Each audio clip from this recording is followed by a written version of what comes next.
DeLonge est-il manipulé par un réseau d'initiés petits mais puissants? Non. Je pense que Tom DeLonge suit sa propre voie. Il a d'excellents conseillers qui ne font pas partie du gouvernement.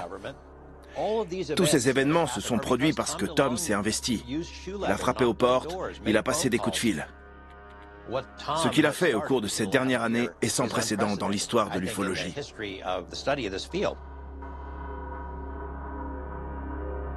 Au printemps 2017, Tom DeLonge a composé une équipe. Mais il apprend que le chef du projet secret du Pentagone sur les ovnis a démissionné et veut se joindre au combat. C'était Lou Elizondo, le type dont je n'étais pas censé connaître le nom. Le type qui travaillait au bureau du directeur du renseignement national. Et ils m'ont dit, c'est pas tout.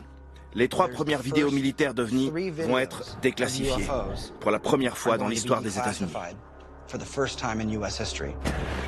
Incroyable. J'y crois pas, t'as vu ça?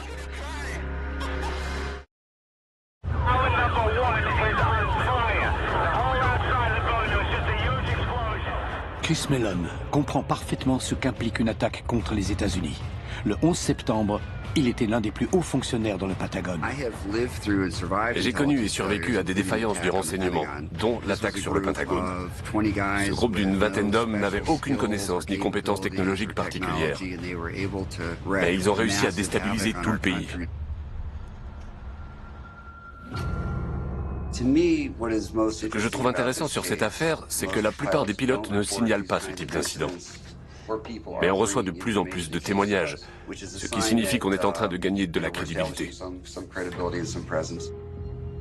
Chris Mellon a maintenant intégré un groupe d'enquêteurs qui veulent tirer la sonnette d'alarme sur ce qu'ils considèrent comme une nouvelle menace aérienne potentielle. L'affaire du Nimitz me motive énormément.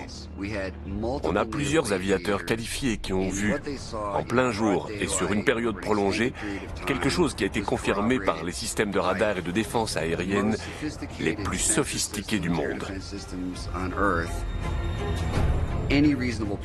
N'importe quelle personne sensée en conclurait que cette chose surpasse les capacités de nos avions. Ce n'est clairement pas d'origine humaine. Chris Mellon n'avait jamais été sur le devant de la scène. Ses missions lui imposaient plutôt une grande discrétion. Chris Mellon est issu de l'une des familles les plus riches et les plus puissantes des États-Unis. Les Mellon ont fait fortune dans le pétrole, l'aluminium et la banque, et sont influents depuis plusieurs générations. Mais Chris trouve sa vocation dans le renseignement et contrôle le budget de certains des programmes les plus secrets du pays.